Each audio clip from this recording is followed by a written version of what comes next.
오늘 첫 시간에는 어제 했던 이야기나 좀 더 하고 좀 이따가 이제 sha점으로 좀 볼 텐데 어제 이제 목사님이 그리스도가 뭐냐 아주 중요한 질문을 하셨어요. 그리스도는 여기 이제 빌립보스에서 굉장히 많이 등장하는 단어 1번은 기쁨이라는 단어예요. 네. 기쁨이라는 단어고 두 번째가 그리스도라고 하는 단어예요. 그러니까 빌립보스를 알면은 기쁨이라는 단어를 알아야 되고 두 번째 그리스도라는 단어를 이제 알아야 되죠. 그래서 이 빌립보스의 가장 큰 특징은 기쁨이에요. 네. 이 기쁨이라는 단어가 16번 정도 나와요. 예.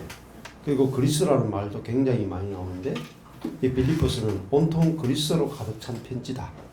이렇게 표현할 정도로 그리스도가 많이 나오죠. 그래서 이 그리스도의 핵심은 우리가 어제 살펴봤던 그 말씀. 어떤 그리스도냐? 이거죠. 예. 그리스도 이것을 생각하라. 예수 그리스도의 것을 생각하라. 그리스도 예수의 것을 생각하라. 그리스도는 근본 하나님의 형상이나 하나님과 동등됨을 취할 것으로 여기지 않고 오히려 자기를 비워 종의 형상을 가져. 형체를 가져. 이 같은 단어예요. 예. 본체하고 형상, 모로페 같은 단어인데 이렇게 다르게 번역해 놓으니까 이런 게 번역이 안 좋은 거예요. 같은 단어로 번역하는 거죠. 사람들과 같이 되었고, 그러니까 이 그리스도는 어떤 분이에요? 그리스도를 생각하는데 사람이 되신 그리스도, 그죠? 사람이 되신 그리스도. 이 그리스도 예수의 것을 생각하라. 그리스도 예수의 것을 생각하라. 그리스도 예수는 반대가 뭐라 그랬어요? 아담. 그리스도의 반대말은 아담입니다. 아담은 하나님이 되려고 한 사람이죠. 근데 하나님이 되려고 하는 생각만 한 게 아니고 하나님이 되려고 하는 본성을 가졌단 말이에요. 본성. 그래서 우리 옛사람은 하나님처럼 되려고 하는 본성이 있어요. 근데 그 본성에 의해서 지배당해요. 그래서 날 때부터 죽을 때까지 딱 한 가지만 생각합니다. 어떻게 하나님 같이 될 것인가. 예. 그러니까 하나님 같이 되려고 하니까 자꾸 높아지려고 하죠. 그래서 아담의 본성은 높아지는 것이 아담의 본성이에요. 그러니까 기분이 상할 때 언제 기분이 상하세요? 무시받고 낮아질 때. 그러니까 우리가 어제 소그룹을 했죠. 소그룹을 하든지 교회 모임을 하든지 집회를 하든지 언제 기분이 나쁘냐? 무시당할 때. 내 말이 무시당하거나 내 어떤 것이 무시당할 때 기분 나쁘다고 합니다. 근데 그거 왜 그러냐면 그게 자아고 아담이기 때문에 그래요. 아담은 높아지고자 하는 본성이란 말입니다. 그게 늑대의 짐승의 본성이에요. 짐승은 높아지고자 하는 본성을 가지고 있어요. 그러니까 늑대들끼리 모아놓으면은 늑대의 본성은 딱 하나예요. 그 무리 가운데 누가 왕이 되느냐. 그렇죠? 사자들도 똑같습니다. 사자들도요 무리 생활하는데 누가 그 무리 가운데 왕은 하나밖에 없어요. 나머지는 다 그 왕 앞에 무릎을 꿇어야 돼요. 그러니까 짐승의 세계는 철저하게 누가 그 무리의 우두머리가 되느냐라는 게 짐승의 육식성을 가진 모든 짐승의 특징은 그 무리의 왕은 하나밖에 없어요. 그리고 왕이 되기 위해서 모든 순놈들은 항상 호시탐탐 기회를 노려요. 이게 자아예요. 그러면 우리가 교회가 자아로 생활하면은 뭐가 나오겠어요? 누가 그 교회의 머리가 될 것인가? 그렇죠. 치열합니다. 그리고 십자가에 죽어야만 왕이 되려고 하는 우두머리가 되려고 하는 그 아담의 본성이 죽어요. 가정에서도 뭐예요? 누가 머리가 될 것인가? 남편과 아내 가운데 누가 머리가 될 것인가? 예? 자식들도 다 가정에서 부모님 머리 위에 있고 싶어 하죠. 거기서 모든 악과 고난이 발생해요. 그러니까 아담은 하나님처럼 되려고 한다. 그걸 셀프 어설티브, 자기 주장하려는 의지단 말입니다. 주도권을 가지고 한다. 교회도 내 주도권을 가지고 있는 거예요. 우리가 어제 속으로 배웠죠. 근데 어떤 속으로 배웠어요? 성령이 인도하는 속으로. 성령이 인도하는 말씀 중심적인 소그룹을 배웠죠. 왜 그럴까요? 성령이 인도하는 소그룹이 안 되면 거기서 그 소그룹의 누군가가 머리가 되기를 원해요. 그래서 주도권 작용을 한단 말이에요. 그러면 소그룹이 안 돼요. 왜냐하면 그 아담의 본성, 머리가 되고자 하는 본성이 작동을 한단 말입니다. 그래서 그 아담의 그런 말씀도 예수 그리스도는 새로운 사람, 새로운 피조물, 사람의 첫 열매죠. 부활의 첫 열매죠. 그리스도는 새로운 인류의 첫 사람이에요. 그러면 그 말은 아담의 숙명을 극복한 분이죠. 이기신 분이죠. 아담과 다른 사람이다. 예수님은 사람이 되셨는데 어떤 사람이 되셨느냐? 아담과 다른 사람이 됐단 말이에요. 그 인류 역사상 아담과 다른 사람은 예수 한 번밖에 없었어요. 아담으로부터 난 자는 다 아담입니다. 그럼 아담으로부터 난 모든 사람은 아담의 본성을 따라 살아가는 사람일 뿐입니다. 그것이 다윗이건 솔로몬이건 뭐 사무엘이건 뭐 우리는 구약에 있는 뭐 다윗을 닮자, 요셉을 닮자 뭐 그렇게 하죠. 닮을 게 거의 없어요. 다 뭐예요? 다 아담이고 다 하나님처럼 되려고 하고 다 높아지려고 하는 거예요. 그래서 그거를 높아지려고 하기 때문에 뭐가 필요했습니까? 파세가 필요했다. 파세. 응? 광야가 필요했던 거예요. 광야에 집어넣어가지고 그 아담의 본성을 가진 사람을 지근지근 밟아버리는 거예요. 그게 광야예요. 그래도 안 죽습니다. 안 죽어. 안 죽어. 죽진 않아요. 거의 다 파쇄될 뿐이지. 힘이 없어가 발휘를 못할 뿐이지. 그러니까 예를 들면은 사자가 왕 되고 싶죠. 근데 이제 그 무리 가운데 우두머리가 됐어요. 우두머리 됐는데 이제 점점점 나이가 들어가지고 힘이 딸려. 그러면 어떻게 되겠어요? 자기가 내려오는 게 아니고 밀려서 내려와. 그게 구약의 파세. 죽지는 않죠. 힘만 있으면 내가 올라가고 싶은 게 있죠, 아직까지. 근데 힘이 없으니까 못 올라갈 뿐이죠. 그게 구약의 파세다. 근데 신약에는 예수 그리스도는 뭐죠? 성령으로 난 분이잖아요. 난 분이니까 이제 다른 말로 이렇게 성령의 담지자. 예수님 어떤 분이냐? 육체 안에 성령을 담지하고 있는 분. 성령의 담지자라는 표현을 써요. 신학자들. 아주 재밌어요. 신학자들의 표현을 써보면은 거기서 이렇게 탁탁탁 깨달아지는 게 나옵니다. 그래서 예수님 어떤 분이냐? 육체 안에 성령이 거하시는 분. 그래서 말씀이 육신 되사, 그죠? 우리 가운데 거하심에 이렇게 나오죠. 요한복음이면 말씀이 육신이 되어 우리 가운데 거하심에, 그러니까 그분은 은혜와 진리가 충만하더라 이렇게 했잖아요. 그래서 예수님이 우리 가운데 거하심에라고 할 때 그것은 예수님이 거한다라는 말이 장막을 치셨다라는 뜻이에요. 장막. 그러니까 우리 가운데 장막을 치셨다 하는 말은 우리 가운데 거하시는 하나님의 성전이다 이 뜻입니다. 예수님 자신의 몸이 뭐냐? 예수님의 육체가 뭐냐? 성전이에요. 근데 성령이 거하시는 전이다 이 말입니다. 근데 사람은 성령의 담지자가 아니죠. 사람이 육이 되어서 창세기 보면은 우리가 그런 말씀이 있잖아요.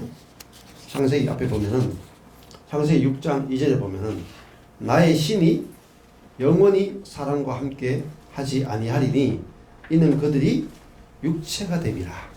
알겠죠? 그러니까 사람이 육체가 되니까 하나님의 신이 떠나버렸잖아요. 하나님의 영이 떠나버렸단 말이에요. 근데 육체 안에는 성령이 거할 수 없다 이 말. 그런데 예수님은 어떤 분이에요? 육체 안에 성령이 거하시는 거예요. 그게 이제 다르죠. 근데 구약의 사람은 육체 안에 성령이 거할 수 없는 사람이고 예수님 육체 안에 성령이 거하신다. 근데 왜 성령이 거하시냐면은 예수님은 아담과 다른 분이기 때문에 아담과 다른 분. 그러니까 아담은 하나님처럼 되고 싶은 본성, 자기를 주장하려는 의지로 살고, 근데 예수님은 뭐죠? 자기를 낮추시고 낮아지는 사람이죠. 낮아지는 본성을 갖고 있다. 그러니까 하나님의 형상인데 자기를 비웠죠. 노예의 형상을 가지시죠. 그리고 자기를 낮추죠. 이거는 아담으로 태어난 사람들은 불가능해요. 근데 예수님이 자기를 이렇게 낮출 수 있는 것은 낮아지는 본성은 뭐로 가능해요? 성령의 담지자이기 때문에 가능해요. 그러니까 성령이 우리 안에 거하시면 본성이 바뀌어요. 성령이 아니고는 다른 본성이 절대 나올 수 없어요. 자, 그래서 오늘 아침에 제가 이제 강의를 하려고 아침에 일어나서 이제 이렇게 어제도 인터넷을 이렇게 잠시 이렇게 보거든요. 필요한 것들 이렇게 보고 페이스북에서도 친구들 가운데 글도 좀 보고 이렇게 보다 보면은 재밌는 글들을 많이 봐요. 아침에 이제 보니까 뭐 하냐면 그 독일의 이제 그 티빙겐이라고 하는 그 칼 바르트를 아주 따르는 독일의 아주 유명한 신학교가 있어요. 그 신학교에서 20세기 100대 논문에 속하는 논문을 쓴 사람이 한국에 두 사람이 있어요. 한 사람이 김세윤, 한 사람이 서철원 이래요. 그리고 우리 교단에서 이게 김세윤하고 서철원 두 사람이 제가 신학교 다닐 때 교수였거든요. 두 사람이 강의 스타일도 완전히 달라요. 서철원 박사는 직접 기독론을 이야기하고 김세윤 교수는 간접 기독론을 이야기하는데, 직접 기독론은 뭐냐면은 예수님이 그리스도라는 것은 성경을 통해서만 직접적으로 증명할 수 있다. 이런 성경 중심적인 관점을 가지고 있고, 김세윤 교수는 뭘 가르치냐면 성경을 통해서 직접적으로도 되지만은 간접적으로도 가능하다. 그래서 이제 당시의 문헌이나 여러 가지 학문적인 걸 가지고 이제 예수가 그리스도라는 걸 간접적으로 증명해내는 방법들을 이야기를 해요. 그래서 두 사람 다 필요해요. 근데 두 사람이 부딪혀가지고 김세현 교수가 나가게 되죠. 근데 서철원 교수님 강의는 딱딱하고 듣기가 힘들어요. 그리고 너무 막 그래가 강의가 힘들고 무슨 말 하는지 잘 모르겠고 막 그랬거든요. 제가 성품도 별로 안 좋아. 그래가지고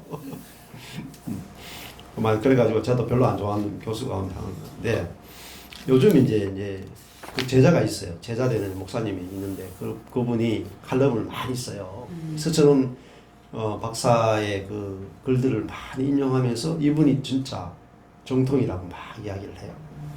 그러면서 이제 김세윤 교수님은 잘못됐다고 막 쓰거든요. 근데 착 읽어보면 이쪽에서 잘못 오해한 것도 있고 이쪽이 두 분을 섞으면 되게 좋아요. 김세윤 교수에게 받을 수 있는 게 굉장히 많고요. 서철원 박사에게 받을 수 있는 게 굉장히, 요즘은 제가 서철원 박사를 새롭게 보거든요.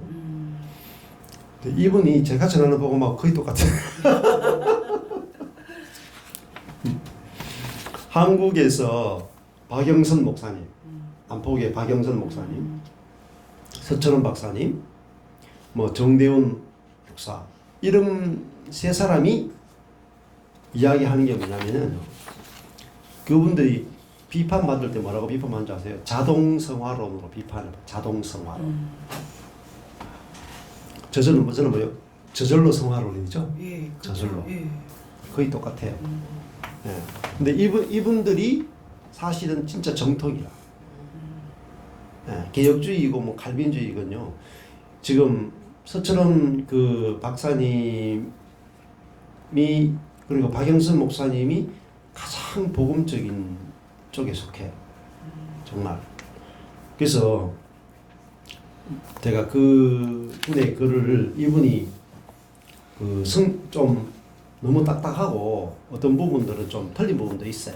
근데 개념을 이해할 때도 굉장히 도움돼요. 이분이 이제 특별히 성령 신학이라는 걸 발표했거든. 성령 신학.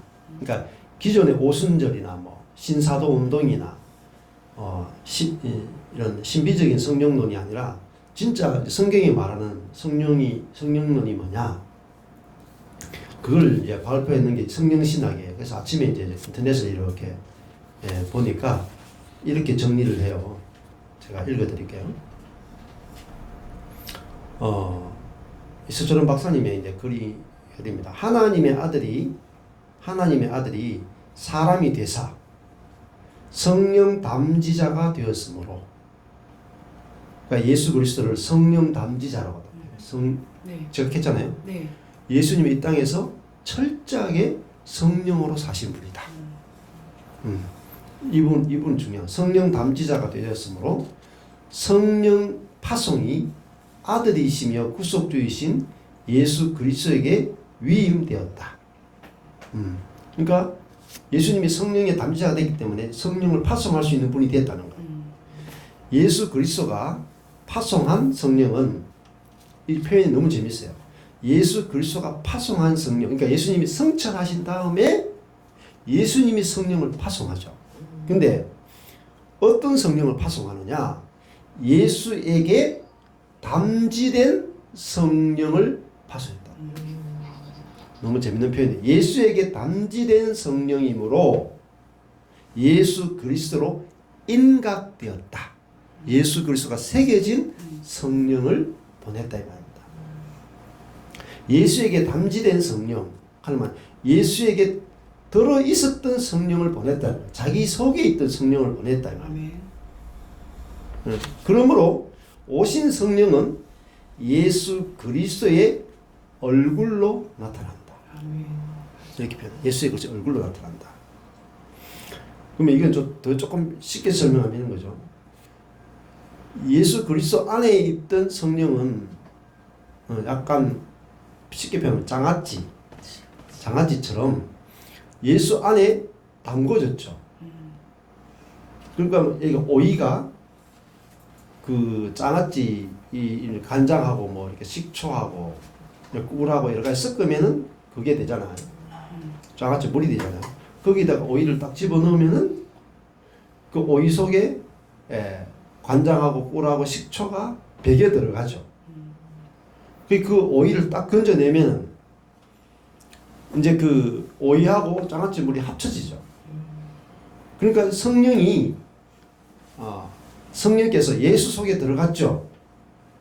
그죠? 예수 속에 들어갔으니까 예수의 성분이 성령 속에 합쳐지죠. 그게 성령 담지자란 말이에요.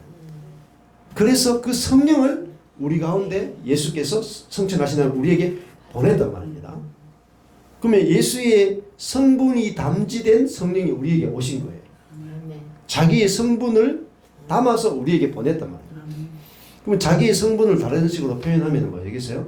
아담의 운명을 극복한 사람, 낮아지시고 노예의 형상을 가지신, 자기를 낮추고 복종하신 십자가에 죽으신 그 그리스도가 그 성분을 가진 성령이 우리에게 오셨단 말이에요. 그러면 그 성령은 우리에게 와서 우리 속에 딱 들어오면, 자 그러면은 이런 거잖아요. 오이를 가지고 그 장아찌 물에 집어넣어 가지고 장아찌를 만들었어요. 그럼 우리가 먹었어. 그럼 우리 속에 오이도 들어오고 장아찌 물도 들어오잖아요. 그럼 물이 우리 속에서 효력을 발휘하죠. 자, 그러니까 이 성령은 예수 그리스도 새로운 사람, 아담의 운명을 극복한 새로운 사람인 그리스도의 성분을 가지고 우리 속에 들어왔단 말이에요. 그러면 그 성분으로 살도록 우리의 속성을 바꿔버린단 말이에요. 그건 누가 하는 거예요? 성령이 우리 안에 들어와서 예수의 성분으로 우리를 바꿔나가는 게 뭐냐? 성화. 그렇게 설명한다. 괜찮죠, 설명이? 네. 이 정도는 돼야 그래도 박사가 할 수 있어요. 그래서 이분들의 비판받기를 자동성화론이라 이렇게 비판받는데, 그렇지만은 이분들은 개혁주의에 속하기 때문에 저하고 생각이 똑같아요.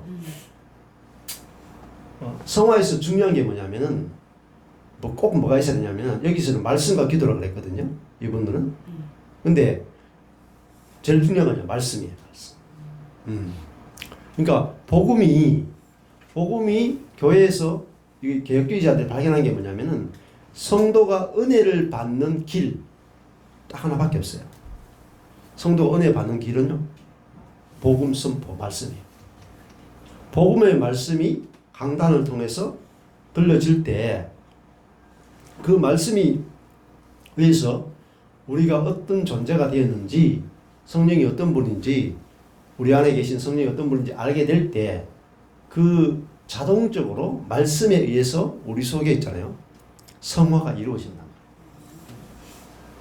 그걸 이야기했어요. 이게 오리지널 정통이라고 볼 수가 있습니다. 자, 이런 이제 표현들이 아주 그 박사다운 표현이죠. 예수에게 담지된 성령이 우리에게 와서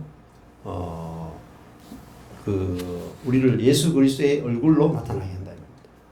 그 다음에 그리스도의 육체가 타락한 인류에게 성령이 오실 발붙임이었다. 예수 그리스도의 육체가 타락한 인류에게 성령이 오실 발붙임이었다. 예수 그리스도의 육체 안에 성령이 오셨잖아요. 그럼 그 육체가 타락한 인류에게 성령이 오실 딱 발을 붙일 수 있는 디딤돌이었다. 주 예수의 육체 안에 성령이 한량없이 거하셨다. 요한복음 3장 34절에 나오죠. 그 말은 성령이 인류에게 육인 육체에 불과한 인류에게 오실 길을 열었단 말입니다. 자신의 육체 안에 성령이 한없이 예수님께서 계셨기 때문에 이제 육인 우리에게 성령이 우리 속에 들어올 수 있는 그 발붙임으로서 먼저 예수님 속에 성령이 왔다는 말은 이제 육체가 된 우리에게도 성령이 우리 안에 들어와서 내주하고 살게 됐다. 이제 서천원 교수님이 성령론의 핵심은요, 성령의 거소, 성령의 내주예요. 창세기부터 계시록까지 뭐로 푸느냐면 성령이 사람 속에 내주하여 살게 되었다. 그러기 위해서 먼저 예수 그리스도 안에 성령이 내주했다. 그래서 우리 속에 성령이 내주하게 된 이유는 예수 그리스도 안에 먼저 내주했고, 그 성령이 우리 안에 와서 이제 예수 그리스도의 십자가와 부활을 통해서 우리 안에 이제 예수님이 승천하셔가지고 우리 안에 성령을 보내줄 수 있게 되었다. 그래서 성령이 우리 안에 내주하심으로 말미암아 그 성령이 우리를 속성을 변화시키고 거룩하게 한다. 이게 이제 아주 정통적인 주장입니다. 자, 세 번째, 예수 그리스도의 육체에 성령께서 거하셨으므로 그 성령이 다른 육체로 전이 될 수 있었다. 아주 재밌는 표현이 전이 된다. C.S. 루이스가 전염된다 이렇게 표현했잖아요. 예수 그리스도의 육체에 성령께서 내주하셨으므로, 거하셨으므로, 그 성령이 우리 같은 육체 안에도 전이 되어 거할 수 있고, 예수님이 육체 안에 거했으면 이제 우리 안에도 거할 수 있게 됐다. 그러므로 오순절에 성령이 인류에게 오사 육체 안에 거하실 때 처음으로 인간의 육체 안에 거하시기 시작한 것이 아니고 이미 주 예수의 몸에서 거주 연습을 하셨다. 예, 예수님의 육체 안에 먼저 한번 살아보고 그 다음에 우리 안에 들어와 살았단 말입니다. 아, 재밌는 표현하죠. 그 예수님이 육체 안에 들어와 보니까 살만하다. 근데 연습한 건 사실은 예. 다르잖아요. 그러니까 표현이 재밌죠. 그래서 이분의 표현이 성화의 핵심은 뭐냐면은 성령의 내주예요. 자, 그걸 다른 말로 하면 갈라디아서 2장 20절이죠. 네. 그리스도가 내 안에 사신다. 그러면 이분의 또 논문의 특징이 삼위일체예요. 그러니까 성부, 성자, 성령. 뭐 이 가지고 막 푸니까 또 좀 복잡긴 하는 게 있지만은 핵심은 성령이 우리 안에 거하시는 것은 성부, 성자, 성령은 삼위이기 때문에 뗄 수가 없어요. 그러면 성령이 내 안에 내주하시면은 곧 예수가 내 안에 내주하심이고 곧 하나님이 내 안에 내주하심. 예. 자, 그러니까 오순절 날 성령을 받은 사건은 결국은 육체 안에 성령이 거하는 사건입니다. 네. 그러면 육체 안에 성령이 거하면 어떻게 되겠어요? 성령이 육체를 이긴다는 거예요. 네. 그게 성화예요. 자, 그 제자인분이 쓴 글인데 제가 좀 한국교회의 성화론에 대해서 이분이 쓴 건데 제가 좀 읽어드릴게요. 그리스인의 성화인데요. 의지와 각오, 결단으로 이루어지지 않는다. 스스로의 노력으로 변화된 삶, 성화를 이루어가는 것이 성화라는 주장은 복음을 파괴하는 나쁜 사상이다. 신인 협력 구원선. 성화가 하나님과 사람이 협력하는 것이다. 이렇게 대부분 생각을 하는데 이것은 캐톨릭적이고 알미니안적이고 이단적이다. 전통적인 천주교에서 그 종교개혁 이후에 이 천주교에서 트렌트 공의회를 열었어요. 종교개혁을 무산시키기 위해서 거기서 뭐라고 결의했느냐면 오직 믿음으로만 구원을 얻는다 하는 자에게는 저주가 있을지어다 이렇게 표기를 했어요. 그래서 믿음만으로는 안 되고 인간의 의지와 결단으로 이루어가는 성화를 덧붙여야 된다. 믿음으로만 구원받는 게 아니라 성화가 돼야 구원받는다. 이러면서 믿음 더하기 성화 이게 구원이다. 이렇게 천주교에서 결단 내렸다는 거예요. 근데 그것이 웨슬리안 신학이나 여러의 영향을 많이 미쳐요. 구원을 주신 분은 예수님이고 구원을 유지하는 것은 사람의 몫이다. 이런 관점들이 많아요. 그래서 한 번 받은 구원이 취소될 수도 있다. 이렇게 이야기도 많이 하잖아요. 그게 이제 웨슬리안이나 성결교나 이쪽 영향이 많죠. 자, 그리고 이제 우리 쪽에서도 많은 이제 신학자들이 이 오직 은혜로 믿음으로 구원을 받는다 하니까 문제가 많이 생기죠. 은혜로 구원을 받았는데 삶이 안 나오는 거죠. 그래서 자꾸 이제 율법적인 설교를 통해서 자꾸 그리스도인다운 삶을 강조를 하게 되죠. 그러다 보니까 이제 값싼 은혜의 복음을 이제 그 문제가 많다 그렇게 이야기하면서 어떤 식으로 보통은 이야기하냐면은 자신의 구원의 여부를 염려하며 두렵고 떨림으로 구원을 확고히 하려는 경각심을 가져야 된다. 두렵고 떨림으로 구원을 이루어가야 된다. 누가 해야 돼요? 내가 해야 되죠? 이렇게 이제 많이 이야기를 한다는 거죠. 죄에서 떠나 순종하고 순결하고 거룩하지 못한 사람은 주님을 보지 못하고 하나님 나라에 들어가지 못한다. 거룩함이 없어도 믿기만 하면 무조건 구원받는다는 생각은 성경 말씀에서 완전히 벗어난 뿐 아니라 종교개혁의 가르침을 완전히 왜곡한 모습이다. 이게 이제 어떤 그 목사님이 이 조직신학 교수님인데 이렇게 이야기했거든요. 근데 이런 것들이 성화가 어떻게 이루어지는지를 모르는 거예요.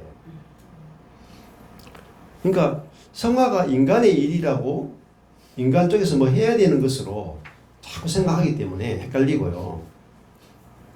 그래서 성화의 포커스가 뭐냐면요. 성화는 이분이 이렇게 이야기해요.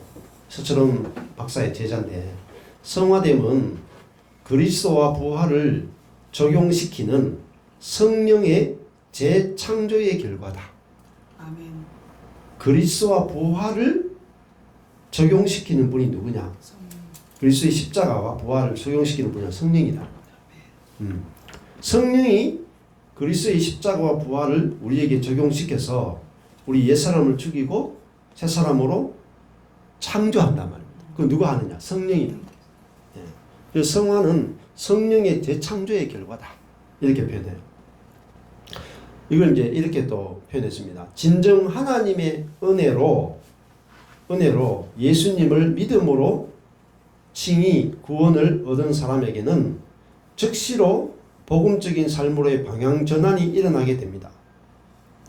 그 사람의 의지의 노력으로 그렇게 되는 것이 아닙니다. 그리스도의 십자가와 부활의 은혜를 적용시키는 성령이 그 사람에게 임하심으로 그 사람이 영적으로 새 사람이 되기 때문입니다. 자,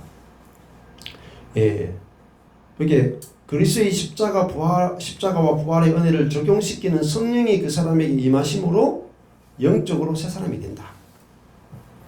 자, 이렇게 이야기했는데 대단히 맞는 말입니다. 근데 여기서 좀 빠진 게 뭐냐면은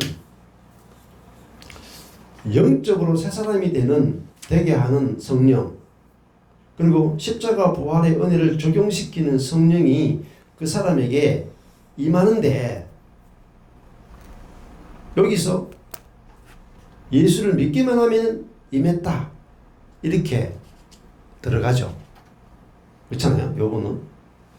근데 바울은 어떻게 이야기하냐면, 고린도전서에 가면은 고린도에게 복음을 전할 때 내가 약하고 두려워하고 심히 떨었다 해요. 그래서 전하는 사람이 내 자신으로 지식으로 교리로 복음을 전하면은, 지식으로 복음을 전하면 받는 사람이 지식으로 듣겠죠. 그러면 성령으로 시작된 게 아니다 말입니다. 그래서 사도 바울은 전하는 사람이 올바른 교리를 전하는 것도 중요하지만은 약하고 두려워하고 떠는 가운데서 성령의 나타남과 능력으로 복음이 전해지는 것을 굉장히 중요하게 했어요. 이제 여기 정이철이라고 하는 목사님인데, 이분하고 서철은 박사님의 놓치고 있는 포인트는 이 포인트예요.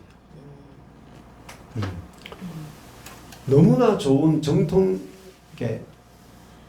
성령으로 말미암은 성화를 이야기하는데 정확해요. 그런데 이것이 전달되기 위해서 누가 주체가 되어서 이 성령으로 인한 성화의 복음을 누가 전달하느냐? 우리 안에 있는 성령이 주체가 돼서 전해야 돼. 이 부분이 없어요. 그러니까 이분들이 가르치거나 여러 가지 할 때 굉장히 딱딱합니다. 약간 비판하고 정죄하는 게 굉장히 듣고 있으면 막 비판 정죄하고 그래서 듣고 있으면 힘들어. 왜? 진짜 올바른 교리인데 성령으로 하는 게 아니라 혼으로 하기 때문에 듣고 있기가 힘들어요. 그래서 가까이 하기에는 너무 먼 당신이 되죠. 신학교한테 그랬어요. 가까이 힘들어. 인생이 가까이 힘들어. 그래서 별로 안 들었는데 요즘 와서 이렇게 이제 바뀌게 됐어요. 그분들이 좀 바뀌게 됐는데 표현이 아주 정확합니다. 정확한데 그 다음에 읽어드릴게요. 그래서 그 사람의 속성이 변한다는 거예요. 성령이 그 사람에게 임하심으로 그 사람이 영적으로 새 사람이 된다. 그래서 그 사람의 속성이 변한다. 속성의 변화를 이야기하죠. 예. 이 본성이 바뀌는 거예요. 본성이. 사실은 성령이 우리 속에 내주했다라는 말은 성령의 본성으로 살게 된다는 거예요. 성령의 본성으로. 너무너무 놀라운 거예요. 실제로 그 사람이 즐기는 죄의 99%가 여전히 떠나지 않고 남아있을지라도 이미 성령이 그 사람을 십자가와 연결시켰으니 속성의 변화가 일어나는 것입니다. 제가 이거 설계했던 내용인데 똑같은 표현을 쓰죠. 제가 그 설계했거든요. 마태복음 할 때 밭이 이렇게 있는데 이게 잡초밭이에요. 100%가 다 잡초라. 여기에 인삼 한 뿌리를 심었어. 그러면은 무슨 밭이에요? 인삼밭. 인삼밭. 아니 99%가 잡초인데. 주님이 그렇게 보신다는 거죠? 1% 읽고 인삼 하나 딱 심었어. 1000평의 밭에. 네?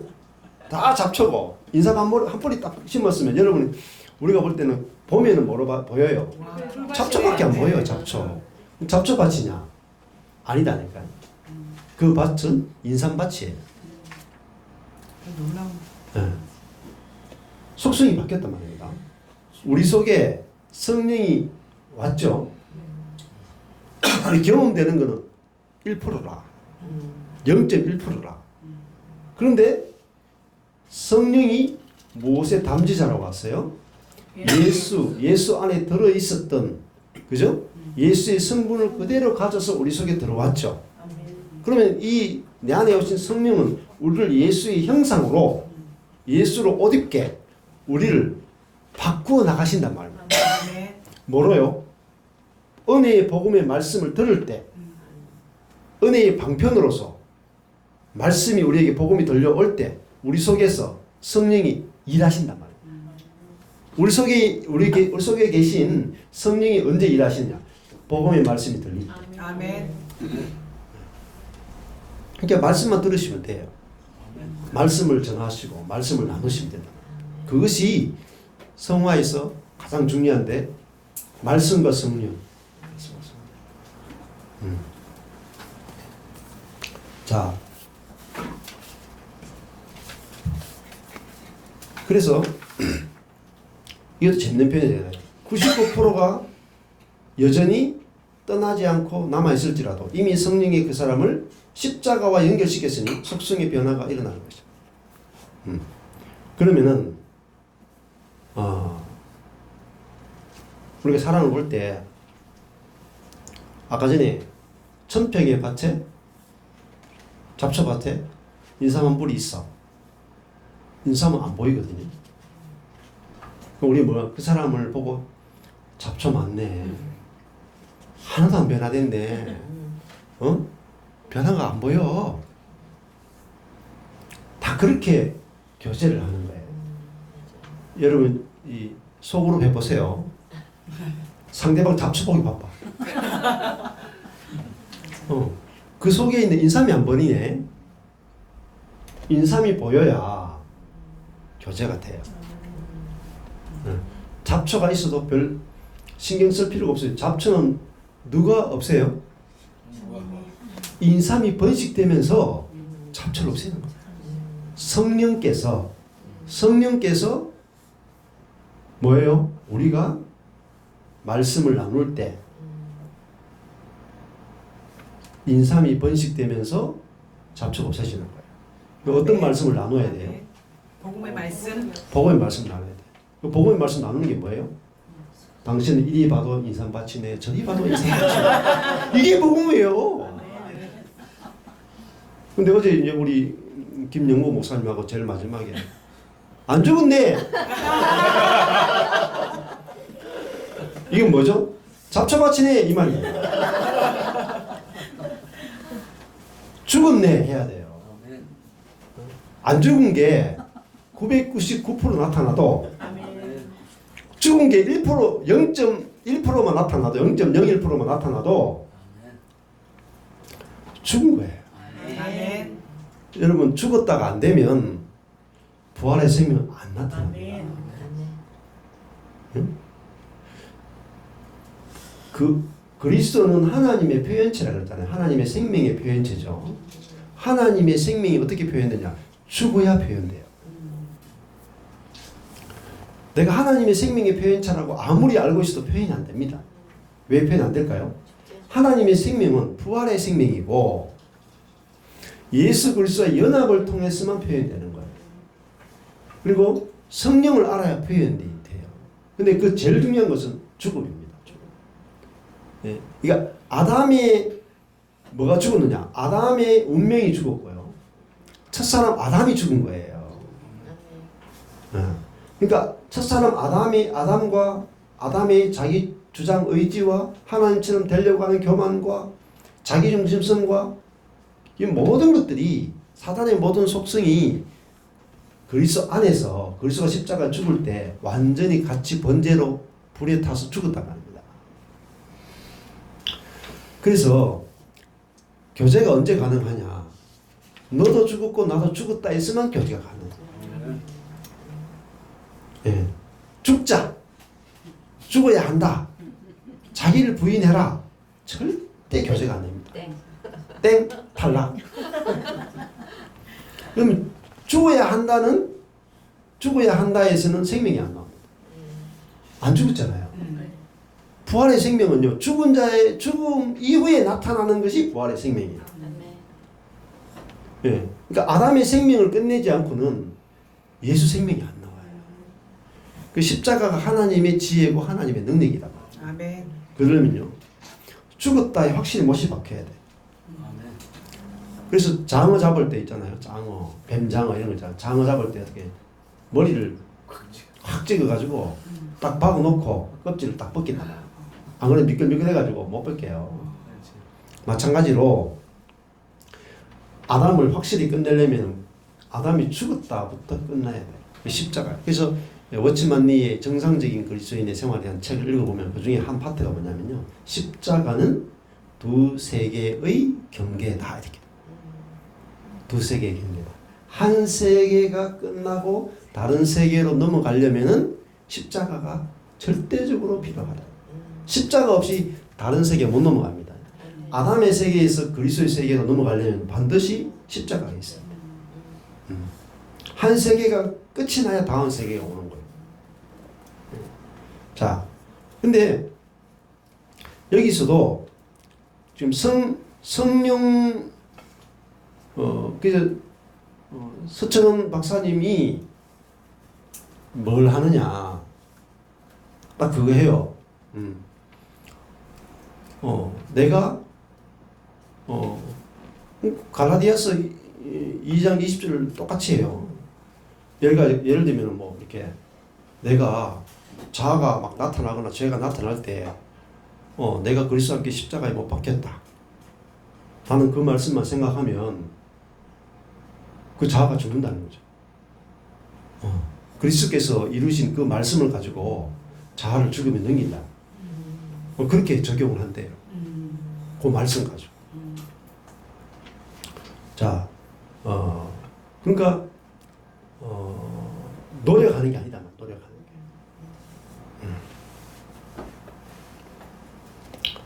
게. 네. 그래서 그 사람에게 0.1%의 1%의 작은 속성의 변화가 일어난 것을 보면 그 사람이 오직 믿음으로 칭의와 구원을 얻었다는 것을 알 수 있습니다. 자, 근데 여기서 이제 이분들이 아직까지 확실히 모르는 게 있어요. 뭘 모르냐면은 여기서 말하는 작은 변화를 뭐로 치냐면 뭐 양보를 하고 선행을 하고 뭐 헌금을 하고 주님을 사랑하고 이런 예를 들어요. 그 말은 성화가 뭔지 아직 잘 모른다는 거예요. 성화는 아담의 본성에서 해방되는 거예요. 그리고 하나님의 생명의 본성이 우리 가운데 나타나는 게 성화예요. 그러니까 인간의 노력으로 절대로 될 수 없는 그게 성화거든요. 그러면 예를 들면 원수 사랑이에요. 원수 사랑. 또 다른 말 하면요. 이거예요. 높아지고자 하는 본성이 낮아지고자 하는 본성이 나타나는 거예요. 이것이 성화인데 예를 든 거 보면요. 뭐 좀 착한 사람이면 다 할 수 있는 그런 예를 들어요. 그러면 다른 말로 진짜 성화가 경험 안 됐다고요. 진짜 성화가. 자, 성화는 예수 그리스도의 십자가와 부활의 공로가 표현 정확하죠. 예수 그리스도의 십자가와 부활의 공로가 성령에 의해 그 사람에게 적용됨으로 나타나는 그 사람의 속성의 변화의 흔적입니다. 십자가와 부활의 공로가 성령에 의해 적용된다. 표현이 아주 정확하죠. 십자가와 부활의 공로가 성령에 의해서 적용되면 뭐가 나타나요? 십자가는 옛사람의 죽음이잖아요. 그리고 새사람의 부활이잖아요. 그것이 나타나야 되는 거죠. 예. 다들 십자가와 부활은 얘기하는데 무덤의 3일은 얘기하는 사람들이 없어요. 예. 근데 목사님은 그거를 얘기하는데 표현을 안 하시는데 예. 우리는 보통 십자가에 죽었다가 예. 이제 주님이 예수님도 성령으로 일으키심을 받았거든요. 예. 그럼 일으키실 때까지 기다려야 되는데 예. 그게 무덤의 3일 기간인데 그렇죠. 목사님은 그 부분을 지금 계속 말씀하는데 이제 그거를 무덤으로 적용을 안 했을 뿐이지 예. 손대지 않음의 비밀도 그렇고 아무것도 하지 않는 그것도 그렇고 다 이 무덤에서 3일간의 그 기간을 지나서 목사님을 일으키셨을 때 성령께서 일으키셨을 때 사역도 일어나는 거고 예. 생명도 목사님을 통해서 일어나는 예. 거거든요. 근데 이거를 사람들이 자기 스스로 일어나는 거죠. 그러니까 예. 선으로 일어나는 거죠. 예. 그래서 이 선을 하나님께서 이제 생명으로 우리는 생명이라고 착각을 하는 거죠. 예. 저도 그랬거든요. 예. 근데 이게 주님께서 일으키실 때까지는 목사님이 하신 말씀대로 그냥 있는 게 맞아요. 주님께서 일으키셔서 생명으로 역사할 때까지 아무것도 하지 않고 손대지 않고 기다리는 시간이 있어야 되는 게 맞는데 사람들이 다 그거를 모르는데 목사님은 그 비밀을 통과하신 거죠. 그래서 그게 생명이 지금 나오는 건데 그러니까 신학자들도 그렇고 제가 설교를 많이 들어봐도 이 무덤의 3일간은 적용하는 분이 없어요. 근데 목사님은 그걸 통과하셔가지고 지금 죽음과 부활을 이제 설명하시는데 목사님이 지금 아무것도 손대지 않고 일하지 않음의 이 비밀이 무덤에서 3일간의 그 안식의 기간이 필요한 거죠. 근데 사람들은 이걸 이해를 못하죠. 그러니까 성령께서 일으키실 때까지는 사실은 우리가 사는 게 아니더라고. 나도 손으로 계속 달려봤지만 모든 게 다 무너지고 나니까 이제 이거 뭐지? 처음엔 너무 황당하고 당황했죠. 제가 주님 사랑해서 여기까지 기도하고 이렇게 선으로 사는 것밖에 없는데 왜 다시 무너졌을까 했는데 그게 내가 스스로 일한 거더라고요. 예.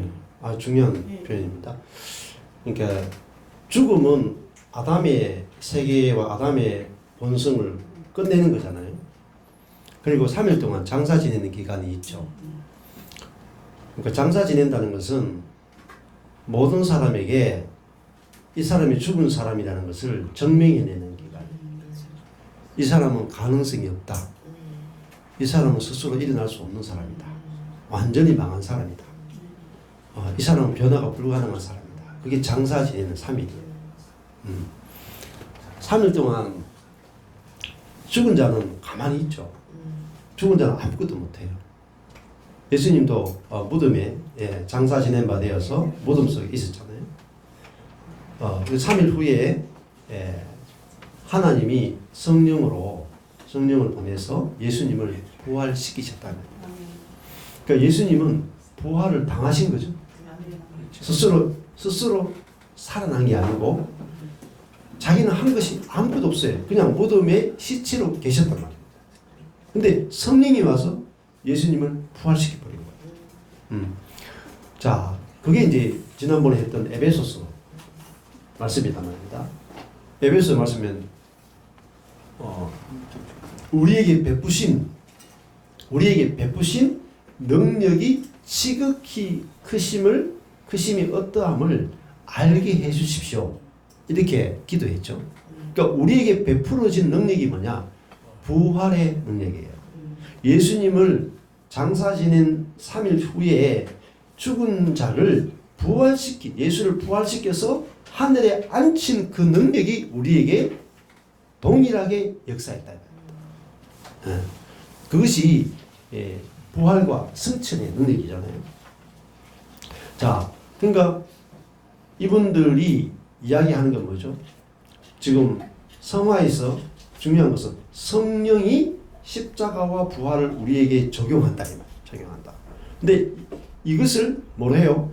이 말씀을 들으라. 이 말씀을 듣는 것밖에 없다. 핵심이에요. 종교개혁자들 마이클 호튼도 성화의 방편, 은혜의 방편은 복음을 전하는 말씀밖에 없어요. 아멘. 복음이 들릴 때 성령께서 복음을 통해서 역사하시고 실제가 되게 하신다. 그래서 저도 아무것도 안 했다 했는데 딱 한 가지 한 게 뭐냐면 말씀 전하는 거. 그거 누구에게 전했느냐? 찾아오는 사람에게 전했죠. 제가 찾아간 적이 없어요. 찾아오는 사람에게만 은혜의 방편으로서의 복음의 말씀을 전하는 것. 예수님도요. 받아들이는 사람에게만 전했습니다. 제자들도 샬롬하고 받아들이는 사람에게만 말씀을 전하고 안 받아들이는 사람은 먼지를 털어버리고 갔어요. 예. 그러니까 복음을 전할 때 쉽게 하세요. 쉽게. 안 받아들이는 사람 붙들고 고생하지 말고. 받아들이는 사람은 전해도 바빠요. 예. 그러니까 익은 곡식을 추수하기 쉬워도 안 익은 곡식 추수하기 힘들다. 그렇잖아요. 익은 것부터 추수해야 돼요. 밭에 가면은 익은 고추부터 따고 안 익은 고추는 익을 때까지 기다리잖아요. 그것처럼 우리가 사역을 할 때도 찾아오는 사람부터 사역하는 게 돼요. 내가 막 구태여 찾아갈 필요가 없어요. 근데 때가 된 사람이 찾아오거든요. 자, 뭐 우물이 있어요. 물 마시라 하면은 목마른 사람부터 올 거 아니에요. 목이 안 마른 사람 저 뒤에 있다니까요. 그대로 이제 마시게 하면 되는 것처럼 하나님의 일은 하나님이 하시거든요. 그래서 우리는 느긋하게 하시면 돼요.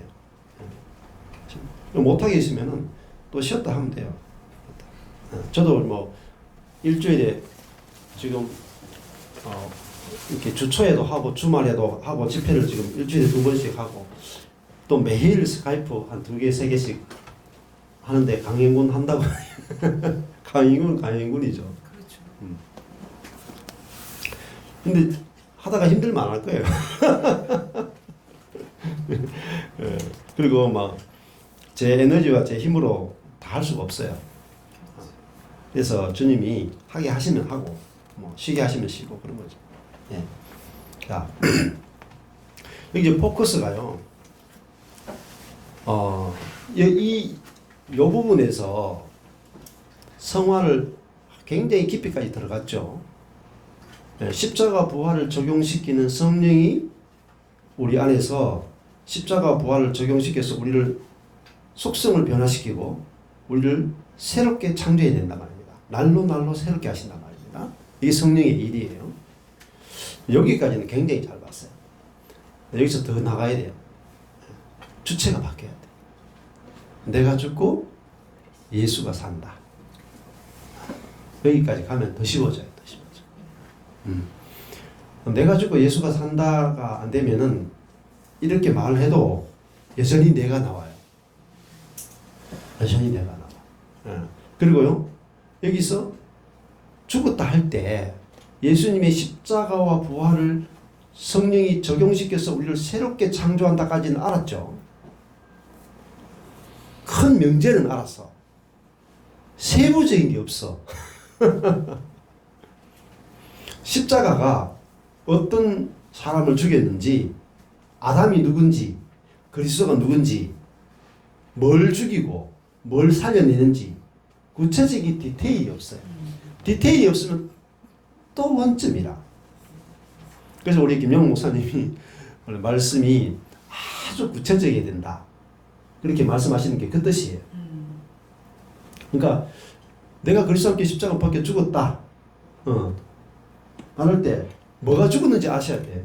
여기 뭐 내게 사는 것이 그리스도니 했죠. 이거요. 어디 나왔어요? 저쪽이죠. 안 보이죠? 내게 사는 것이 그리스도니 했잖아요. 근데 내게 사는 것이 그리스도니 죽는 것도 유익합니다. 자, 내게 사는 것이 그리스도다. 이 말 뭐 다 모르는 사람 누가 있겠습니까? 내게 사는 것이 그리스도니 죽는 것도 유익합니다. 근데 내게 사는 것이 그리스도다 할 때 그리스도가 어떤 분인지 모르는 거야. 그러면 그리스도가 내 안에 살긴 사는데 어떤 그리스도가 사는지 모르면은 그리스도의 그 성분이 안 나타나요, 여러분.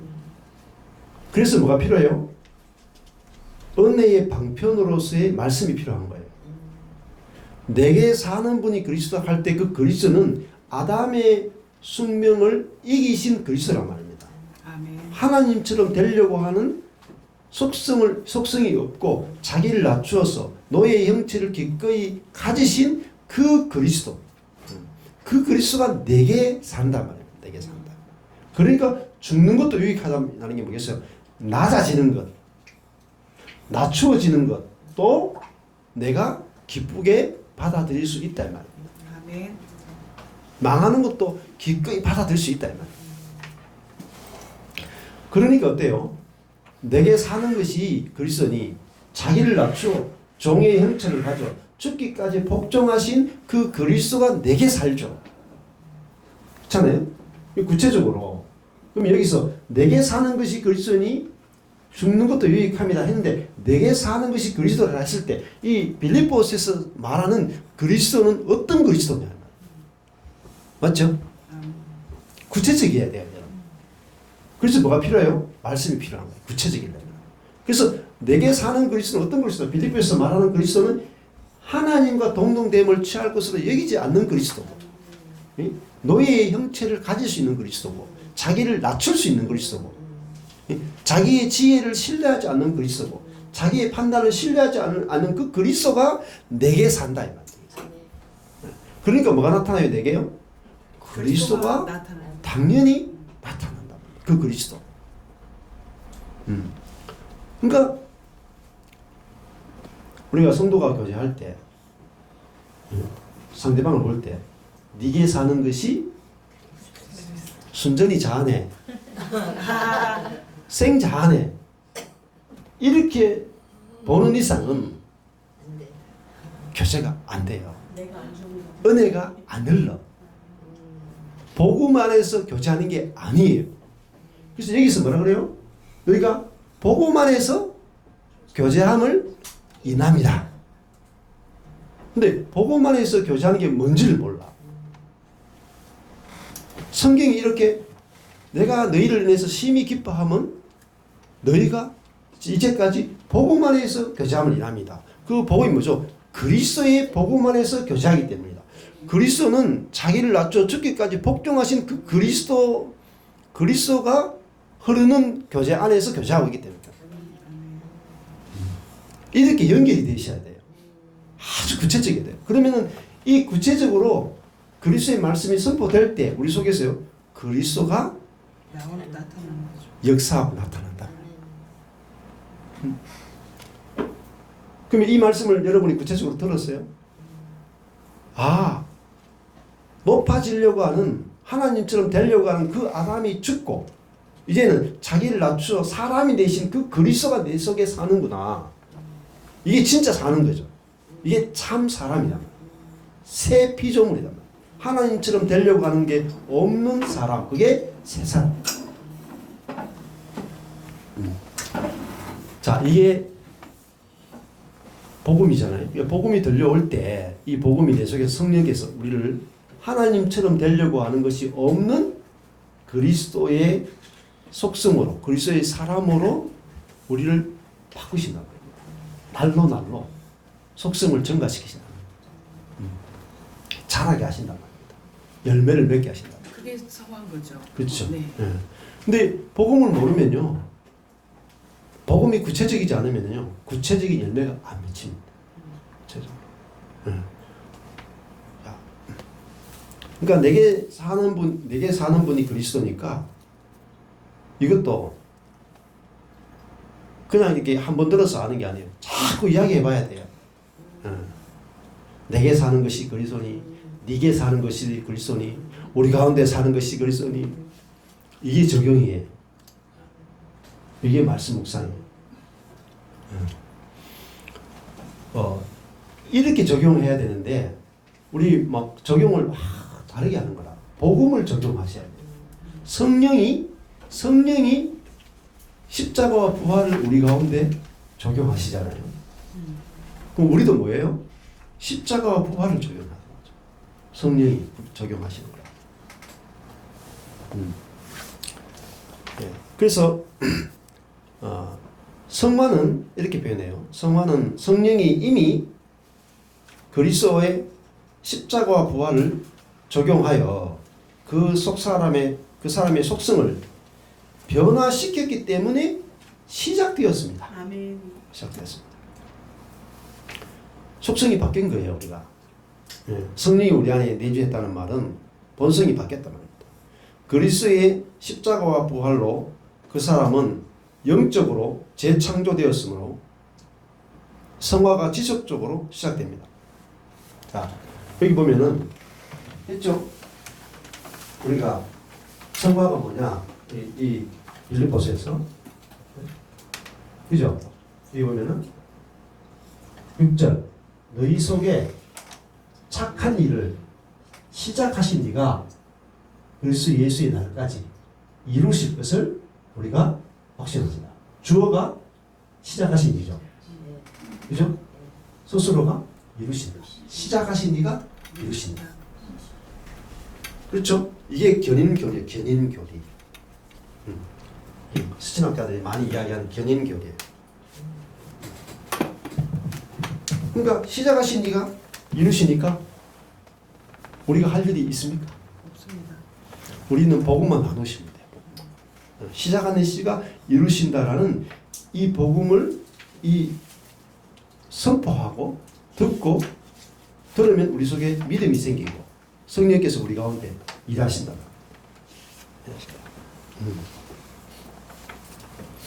자, 그러면은 뭐가 없어지겠어요?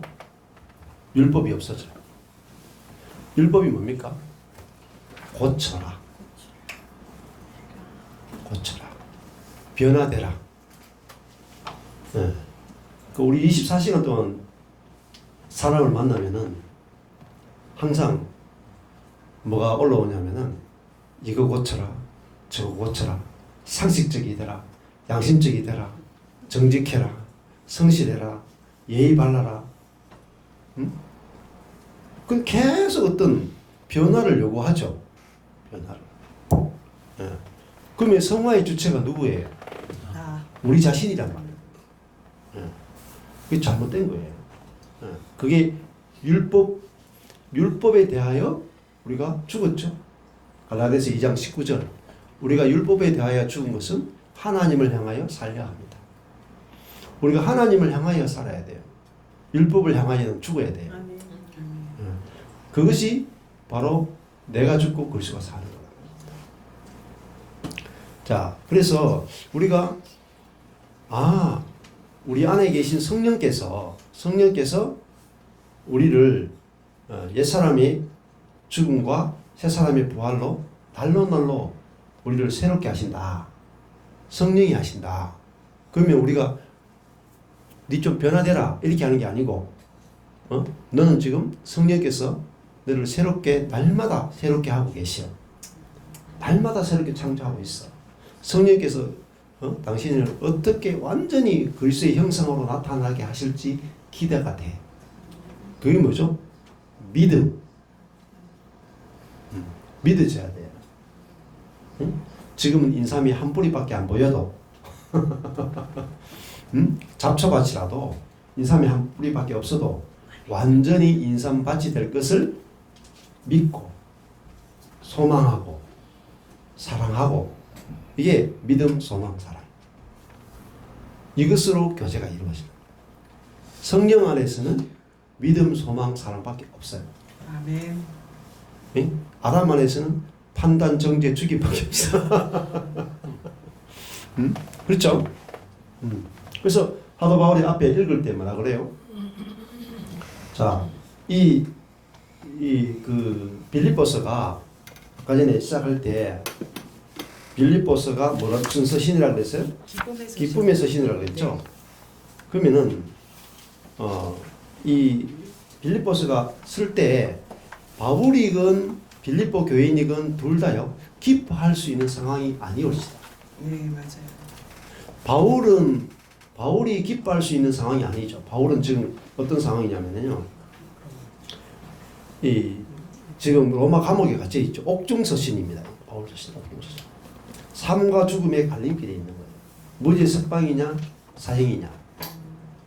그 갈림길에 있는 사람이 바울이에요. 그러니까 바울이 기뻐할 상황이 아니죠. 육적으로 보면. 그 다음에 빌립보 교회 소식을 들었어. 그러니까 이따오 짓을 하고 있어. 예? 유오디아와 순두부가 싸우고 있어. 지금. 그러니까 이 인간들 보니까 도대체 잡초네 잡초. 내가 인삼을 심었는데 왜 잡초밖에 안 나와? 그래서 바울 속에 빌립보 성도를 하면은 열만 받는 거야. 열만. 뭐 나는 지금 뭐 죽을 동 살동하고 있는데 지금 감옥에서 지금 복음을 위해서 지금 나는 지금 오늘 내일 하고 있는데 지들은 지금 교회에 싸우고 있어. 화 나겠어 안 나겠어? 말이 안 되잖아요 지금. 그죠? 근데 보세요. 시작할 때 요디아와 순두개부터 이야기해요 지금. 요디아 순두개 똑바로 단기 들어가. 다시 말하면 단디 들어. 지금 내가 지금 감옥에 있는데 니들 지금 싸우고 있어. 되겠어? 이렇게 율법으로 교훈하지 않습니다. 반대로 어떻게 하는 줄 아세요? 요 상황을 두고 여러분들 읽으셔야 돼요. 그렇죠. 요디와 순두개를 두고 무슨 말로 시작할게요? 네? 뭐라 그래요? 내가 요디아와 순두개를 생각할 때마다 나의 하나님께 감사하며 요디아 순두개 권사님 두 분을 생각하고 읽으시라니까요. 응? 간구할 때마다 요디아와 순두개를 인하여 기쁨으로 항상 간구하고 예? 그죠? 요디아와 순두개 속에 착한 일을 시작하신 이가 그리스도의 날까지 요디아와 순두개를 그리스도의 형상으로 완전히 이루실 것을 확신하노라. 그리고 내가 예수 그리스도의 심장으로 요디아와 순두개를 어떻게 사모하는지 하나님이 내 증인이시다. 이따고 말을 한다. 뭐로 시작해요? 은혜로.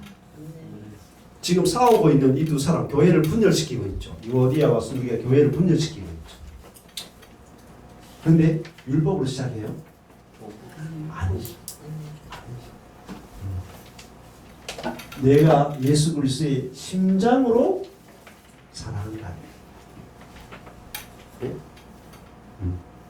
99%가 다 잡초인데 이들 속에 그죠? 예수 그리스도 안에 남지자 있던 성령이 여러분 속에 계시기 때문에 여러분은 완전히 새로운 피조입니다. 여러분은 완전히 새롭게 부활한 존재예요. 하늘에 안식받는 존재이기 때문에 내가 너희 머리를 얼마나 사랑합니다. 이게 바울 속에 있었던 그리스도의 생명이고 마음이에요. 그러니까 빌립보서 한 권 가지고도요 끊임없이 얘기할 수 있어요.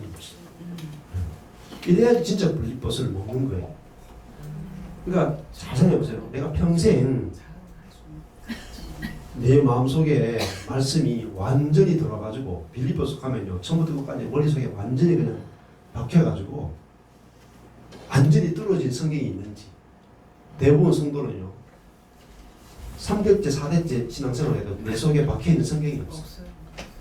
한 권이 떨어진 성경 떨어진 성경이 한 권도 없어요. 그게 심각한 거죠. 그래서 이 목사님이 눈으로 보는 성경을 만듭니다. 눈으로 보는 성경. 하다 안 되니까 눈으로 보여주는 성경을 만드십니다. 놀라운 거예요. 자, 이 짧은 성경 4장밖에 안 돼요. 읽으려면 뭐 10분만 다 읽어요. 근데 펼쳐놓고 우리가 어떻게 말씀 속에 깊이 들어가는지, 말씀의 깊이가 얼마나 깊은지, 그죠? 어떻게 연결해서 보는지, 어떻게 대칭이라고 하는 구조를 보는지, 어떻게 주어 목적어 서술을 보는지를 배우는 거예요. 그러면은 안 보이는 게 막 보인다니까요. 안 보이는 게. 그래서 사도 바울이 이 빌립보에서 가장 많이 이야기하는 게 기쁨이죠. 그죠? 기쁨. 그냥 이런 거고요. 같은 단어를 계속 찾는 거 되게 중요해요. 기쁨이 몇 번 나온다고 그랬어요? 16번. 기뻐하다. 이 나오죠? 기쁨. 같은 여기 파란 색깔이죠? 찾기 싫어요. 그럼 같은 단어 쭉 이렇게 하잖아요. 기뻐하고 또요. 쭉 나오다 내가 보면 기뻐하고 어디요? 또한 18절 그렇죠? 파란색. 파란색. 전파되는 것은 그렇지 내가 기뻐하고 이 감옥에 갇혀있고 지금 교회가 분열 중에 있는데 바울 속에는 기쁨이 넘쳐요. 기뻐하고 기뻐하리라. 그 다음에 또 여기도 나오죠? 기쁨을 위하여 너희 믿음의 진보와 기쁨을 위하여. 또 2장 4절. 여기 또 있죠? 나의 기쁨을 충만케 하라. 또 나오죠? 그 다음에 여기 나는 기뻐하고 너희 무리와 함께 기뻐하리니 너희도 기뻐하고 4번 나와 4번.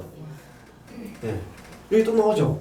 너희가 주 안에서 모든 기쁨으로 저를 영접해라. 에바브로 때도. 또 여기 또 나오죠? 주 안에서 기뻐하라. 이 성경이 좋은 게요. 같은 단어를 찾기가 너무 쉽다. 네. 같은 단어 찾기 힘듭니다. 이 같은 단어 찾는데 시간이 많이 걸려요. 근데 이 성경은요. 이 처음부터 빌립보에서 같은 단어 기쁨의 단어 찾기 굉장히 빨리 찾아요.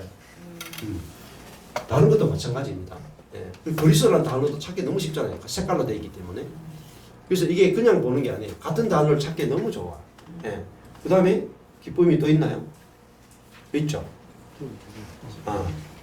그러므로 나의 사랑하고 사모하는 형제들. 사모가 나왔죠? 얼마나 사모하는지, 예수 그리스도의 심장으로 얼마나 사모하는지 나왔죠? 어떻게 사모하는지. 여기도 그죠?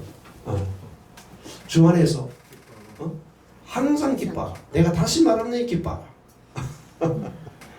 굉장히 많이 나오죠.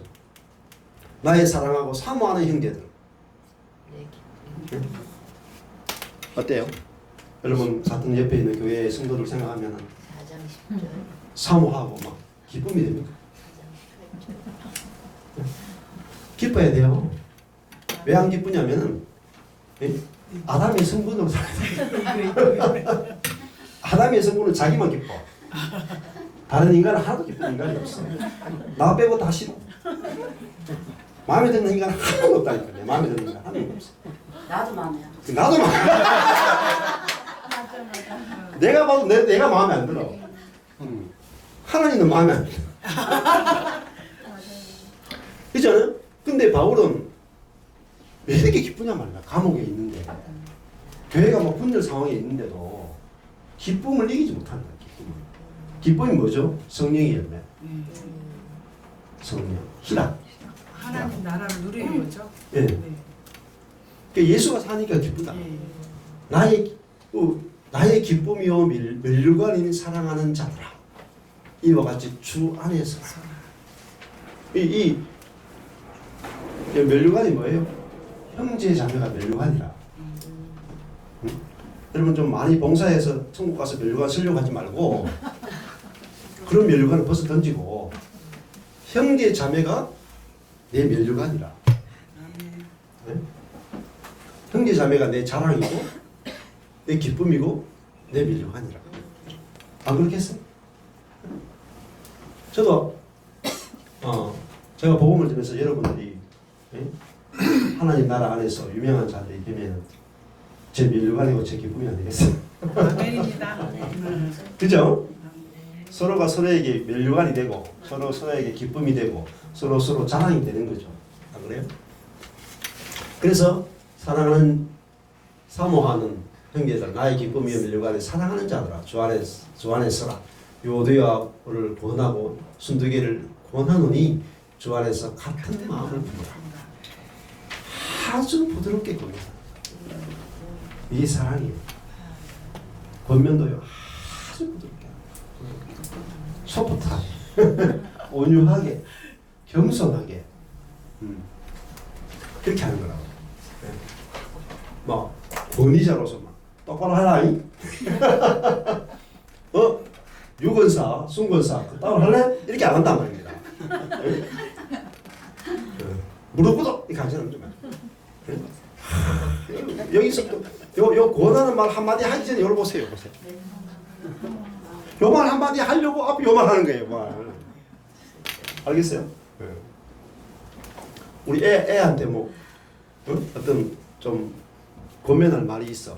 그럼 애를 칭찬을 한껏 하고 그다음에 그래 마음이 안 상해. 살짝 이렇게 이야기하잖아요. 사랑하면 안 그렇겠어요? 사랑하는 마음이 없으면 칭찬 안 하고 바로 들이대잖아요. 박살내버리죠. 바로 박살내버리는 거죠. 근데 이렇게 이야기하고 나서 이렇게 이야기하잖아요. 권한다는 말 한마디 하기 위해서 나의 사랑하고 사모하는 형제들 나의 기쁨이요 멸류관인 유오디아와 순두개에게 말한다. 그러면서 주 안에서 같은 마음을 품어줄래? 응? 유오디아 권사 순두개 권사 너무너무 내가 너희를 사모하고 사랑해. 예수 그리스도 심장으로 너희를 너무너무 기뻐하고 내가 사랑해. 너희들이 같은 그리스도 안에서 주 안에서 같은 마음을 품어달라. 응? 예, 그렇게 하면서 이제 기도를 이야기한단 말입니다. 예, 여기 보면은 빌립보서 4장 6절 7절이 아주 유명한 구절이에요. 아멘. 요 부분만 딱 빼가지고 읽어. 아무것도 염려하지 말고 오직 모든 일에 기도와 간구로 너희 구할 것을 감사함으로 하나님께 아뢰라. 그리하면 모든 지각에 뛰어난 하나님 평강이 그리스도 예수 안에서 너희 마음과 생각을 지키시라. 요 부분만 딱 빼가지고 읽으면요 요거밖에 몰라. 그렇지. 근데 요것도 있잖아요. 아무것도 염려하지 말고 오직 모든 일에 기도와 간구로 너희 구할 것을 감사함으로 하나님께 아뢰라. 구할 것이 뭐겠어요? 예수 그리스도의 마음. 그렇죠. 그렇죠. 이 연결해야 돼요. 이 유오디아 순두개가 구할 게 뭐가 있어요? 주 안에서 마음. 그리스도의 마음. 근데 이거 잘라 먹는 거라. 부동산을 주시고 차를 주시고 큰 예배당을 주시고 뭐 이렇게 성도 100명. 너희 구할 것 모든 일에 모든 걸 구하는구나. 모든 모든 거. 것이다니까. 부동산도 들어가고 뭐 이런 사업도 들어가고 다 들어가는 거야. 이렇게 잘라 먹어서 설교하시면 아니 되옵니다. 이단으로 가요. 이단. 진짜 이들에게 진짜 구할 게 뭐겠어요, 여러분? 여러분 진짜 필요한 게 뭐예요? 그리스도의 마음. 돈이에요? 돈 좀 드릴까요? 그리스도 안에 다 있습니다. 진짜 필요한 건 뭐예요? 그리스도가 필요하잖아요. 그리스도. 그리스도. 이 그리스도가 필요한 거 아니에요. 이거 없어가지고 지금 괴로운 거 아니에요. 자기를 낮추서 복종할 수 있는 이 그리스도. 종의 형체를 가져 사람이 되어 하나님처럼 되려고 하는 것이 없이 기꺼이 종의 모습을 가지고 사람이 되는 이 그리스도가 없으니까 유오디아 순두개가 서로 높아지려고 싸우고 있잖아요. 악과 고난이 발생했잖아요. 이 악과 고난은 그리스도가 없으니까 구할 것 해놓고 무슨 색깔 했어요? 빨간색. 빨간색 했죠.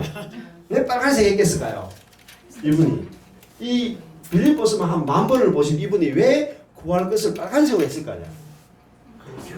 빨간색은 뭐라 그랬어요? 하나님, 예수님, 성령님이라 그랬죠. 뭘 구해야 돼요? 성령을 구해야 너희 구할 것이 뭔지 아냐? 성령이 역사하시는 거, 성령이 나타나시는 거란 말입니다. 성령이 아니고는 뭐가 안 돼요? 낮아질 수가 없습니다. 네? 자기를 낮출 수가 없어요. 네? 이 싸움이 해결이 안 돼요. 이 두 권사의 싸움이 어떻게 끝나겠어요? 1차 대전, 2차 대전 주방 정탈전 가지고 누가 칼자루를 잡느냐, 스승을 잡느냐 이 가지고 바울은 지금 복음 때문에 지금 감옥에서 중리 사내하고 이제 이분들 주방 칼자루 가지고 지금 싸우고 있다니까요. 예? 근데 그 싸움이나 바울이 감옥에 있는 싸움이나 사실은 양아가지 똑같은 싸움이에요. 아담이냐 그리스도냐 이 말이에요. 같은 싸움. 그래서 아무것도 염려하지 말고라는 게 뭐겠어요? 반드시 그죠? 주신다 이 말이에요. 왜냐하면 감사함으로 아뢰라 그랬잖아요. 그 기도 응답 받는 비결이 있습니다. 100%. 알려드릴까요? 주시고 싶은 걸 구하면 돼요. 아멘. 하나님이 주시고자 하는 걸 구하면 100% 받습니다. 아멘. 하나님이 주고 싶은데 구하는 사람이 없거든요. 그래서 못 주시는 거예요. 근데 예수님이 기도 가르칠 때 구하라 찾으라 두드리라 하죠. 좋은 것을 주시지 않겠느냐. 좋은 것이 성령이라고.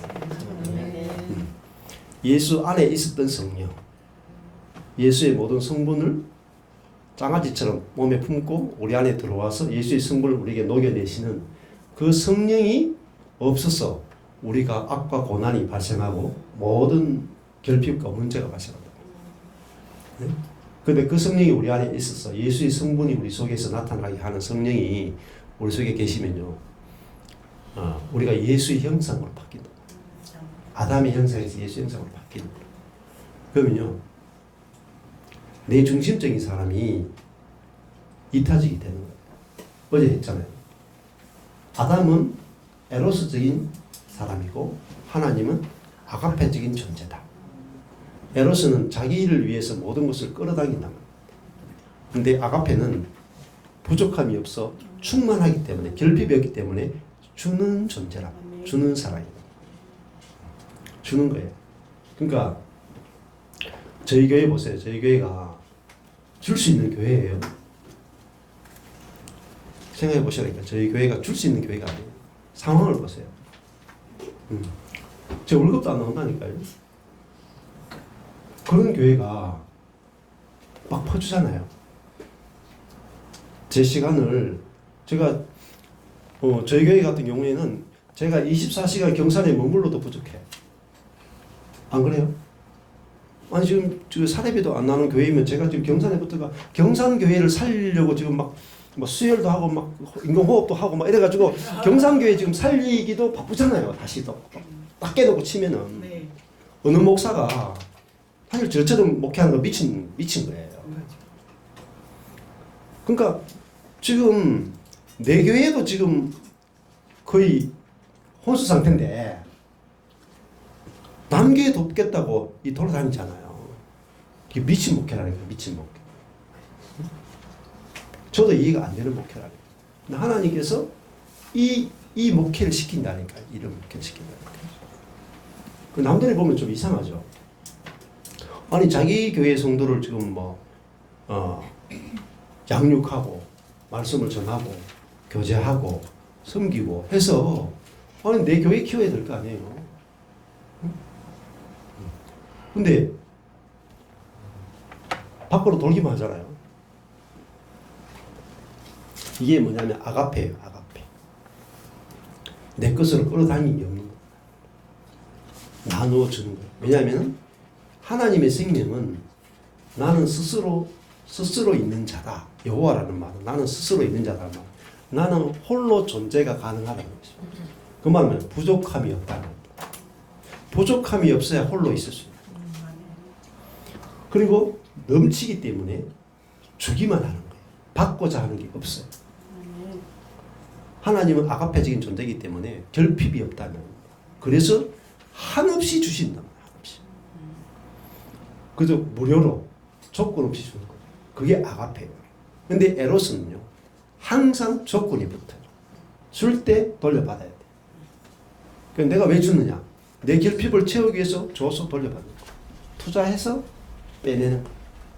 이것이 에로스적인 삶이고 본성이에요. 에로스. 에로스 안에 있으면요, 절대 사이가 안 돼요. 에로스 안에 있으면 절대 연합이 안 돼요. 교통이 안 돼요. 이미 죽은 자예요. 죽은 자. 아담 안에 갇혀 있는 인생이라. 그 예수님께서 죽고자 하면 살고 살려고 하면 죽는다. 이수신 장군도 같은 말. 내 목숨을 미워하면은 얻을 것이고 목숨을 얻고자 하면 잃어버릴 것이다. 그 목숨이 뭐죠? 아담의 목숨이라. 아담의 목숨. 에로스적인 자기를 위해 사는 거. 자기 중심적으로. 자기를 위해서 모든 것이 존재하는 거예요. 바로 그 교회를 위해서 모든 것이 존재하면 에로스적 교회라. 우리 교회가 죽고 다른 교회를 살리면 아가페적 교회라고. 근데 모든 교회가 그리스도 안에서는 이미 뭐로 바뀌었으냐? 에로스적 교회에서 아가페적 교회로 이미 바뀌었다. 바뀌었다. 네. 그래서 유대와 순두교를 권할 때도 행위는 지금 분열하고 있죠. 행위는 다투고 있죠. 그런데 그들에게 이미 뭐죠? 그리스도의 생명, 하나님의 생명, 아가페적 생명, 영생이 뿌려진 상태라고. 그래서 시작할 때는 뭐죠? 나의 심장으로 사모하는 형제 자매들에게 예수 그리스도의 심장으로 너희를 기뻐하고 사랑한다. 이렇게 시작하는 거예요. 그리고 행위는 아주 작게 탁 이야기해 준다. 사랑하기 때문에. 네. 그 누구 안 고쳐도 사랑해요. 안 고쳐도. 그렇지만은 그것이 교회에 지금 문제를 일으키고 있기 때문에 그 이야기를 권하고 싶어. 사랑해서 권하고 싶어. 이게 진짜 권면이에요. 사랑이 없이 말하는 모든 것들은 불법입니다. 네? 사랑 없으면 말하지 마세요. 속는 거예요. 아가페에서 나오셔야 돼요. 권면이 이거 모든 것은 성령으로부터 나오는 거예요. 복음이 없이 말씀이 없이 하나님의 뜻을 할 수가 없어요. 네. 복음이 얼마나 풍성한데요. 네. 그래서 다 필요하단 말입니다. 아까 전에 김세윤도 필요하고 서철원도 필요하고 왜? 복음의 어느 부분들을 이야기해 주기 때문에.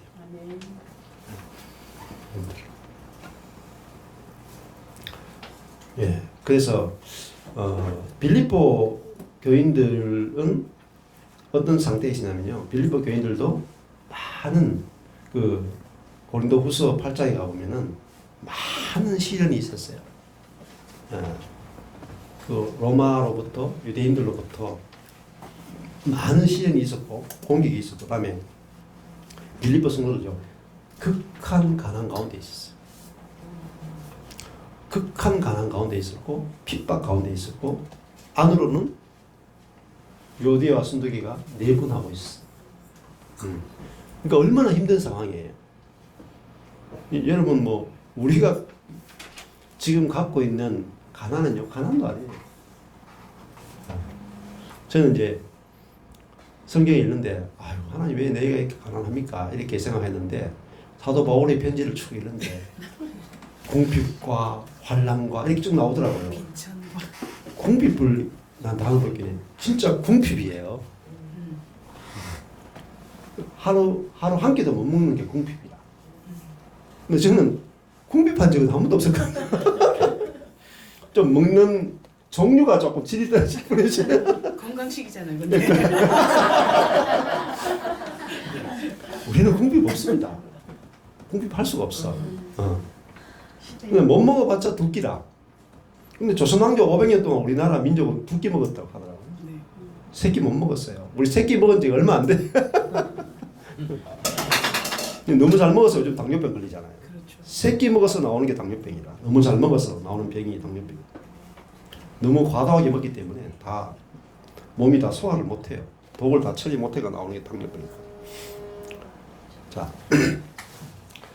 네. 그래서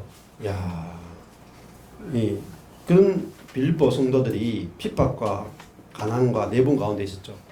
근데 또 빌립보 성도들에게 이 정말 극한 가난 가운데 있었지만은 나중에 되면 또 이제 예루살렘 성도들을 위해서 풍성한 연봉을. 그러니까 꼭 돈이 많다고 해서 풍성하게 하는 게 아니에요. 성령으로 살게 되면은 아가페적인 내가 만족이 되니까 막 내 속에서 퍼주는 거야. 인색함이 없어지는 거야. 그래서. 예. 감사합니다. 여기까지 하고 쉬겠습니다.